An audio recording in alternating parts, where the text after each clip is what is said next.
Peace, family. My name is Vicki Dillard for African Diaspora News Channel. Thank you so much for tuning in. Make sure you give us a big thumbs up and share the broadcast. This expands our voice and you help to strengthen our collective Black voice, making us a formidable force against the oppressive media apparatus. Thank you so much.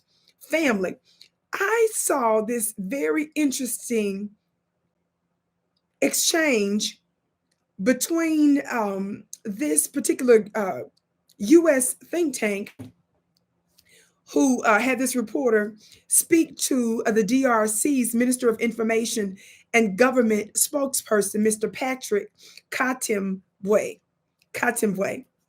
And I found the entire interview, the entire exchange, very fascinating. I want you to watch this brief clip. Or the way people perceive DRC, this case is seen like you are trying to shut down a voice. Okay. But you should consider, as you have seen in France in the past week, that one journalist was under almost arrest by security services because they want to know which information was out. In United States, you have some cases like with Bradley Manning, Edward Snowden, or Julian Assange. I don't want to go on those kind of comparison, but here, justice is doing his job. Me, as communication minister, I hope journalist Tani can be released soon so he can get back. Now, that brief clip is very insightful. Why? Because throughout the diaspora, throughout Black nations, including the Caribbean and so forth, we find that the United States and Western countries love to view and look at the rest of the world through Western or American eyes. It's interesting that when they set their goal to exploit or to take something from someone else, their worldview is simply their own without any consideration of anyone else's. During this exchange, the Minister of Information, Mr. Katimwe, said to him that we don't need to democratize Africa. He says we need to Africanize democracy. Woo, let me hit the gavel on that. Y'all know the Vicki Show is the home of the hand claps and the gavel raps for many years. I want you to know that your word matters. That's why we use the gavel here.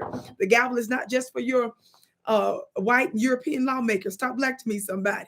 Listen,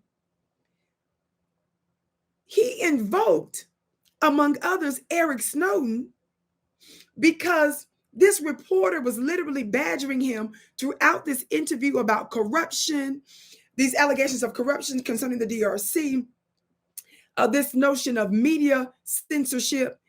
And when he was speaking about this particular reporter, he was explaining to him that the issue of that particular reporter was not just about censoring what he wrote. It was a security issue, and he was letting them know it was a bit more involved.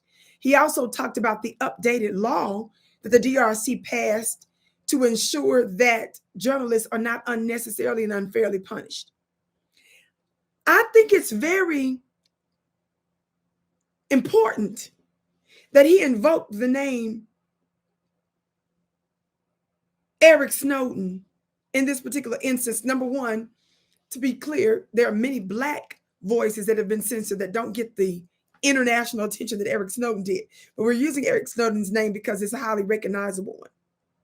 And Edward Snowden, of course, worked for the U.S. government, the CIA, and he ended up leaking to the press very damaging information about our government. Important information that the American people should know and that the government was covering up, right? Well, it shows the double standards and the hypocrisy. So when he invoked that, of course, you could tell that the reporter didn't like that and said that, making comparisons aren't really useful. Well, right. So let's not sit up here and pretend like you got it all together, America, when in fact, the thing that you're used to doing is controlling the narrative and pushing propaganda and suppressing other voices so that you can control the minds of the masses.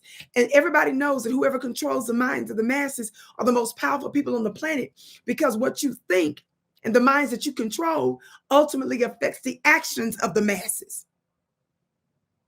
That's the reason why your religious folks, your educators, and your media in particular can be very powerful and or very dangerous. Wasn't that something? I want to say something else about when we sit down for some of these interviews. Please know that and I know my brothers and sisters in the diaspora are becoming more and more aware of this, but it's not just folks in the diaspora. My people here in the United States need to understand this. Sometimes when certain reporters sit down with you, especially when they're a representative or an extension of government, or they are a lobbyist, or they are a think tank, or they are a group or an institution that works really hand in hand with your policymakers and lawmakers. When they're sitting down for these interviews, it's not because they think you're wonderful and interesting. Sometimes the interviews are really interrogation sessions. What did I say right there? Did you hear what I said? Sometimes these are the interrogation sessions with you. These interviews that they have with world leaders or governmental officials are meant for them to grasp or to cull any amount of intel they can from you. Any bit of insight to figure out where you're going and how you're thinking. Always be aware of that. Because when somebody smiles in your face with a two-piece suit, they tell you they're going to put you on a platform. They're telling you this prestigious organization, this prestigious senator, this prestigious congressperson wants to talk to you. This particular prestigious institution or college or university, they want to talk to you.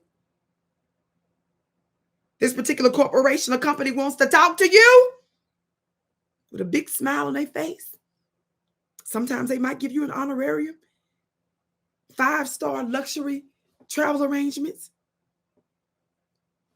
It's because they're trying to get as much intel or any bits of new information that will give them insight to help them forecast what you're thinking so that they can come in and sabotage and disrupt it. I'm just saying. My name is Vicki Dillard, your sister with the curly braids. Thank you so much for tuning in. Beloved, I teach these types of insight and more because the changing of the guards is happening, but also the changing of the gods and goddesses are happening. What do I mean by that? I mean that the new world based on freedom, justice, divine equity is happening. And the divine are choosing folks just like you, people who they consider to be nobodies. The least of these, I teach you how we're going to take authority of our own world in my upcoming spiritual course. Be sure to join me at VickiPlanet.com. Join my email list on my website, VickiPlanet.com, so that you are notified when it happens. Thank you so much for sharing this broadcast. I can't wait to see you again.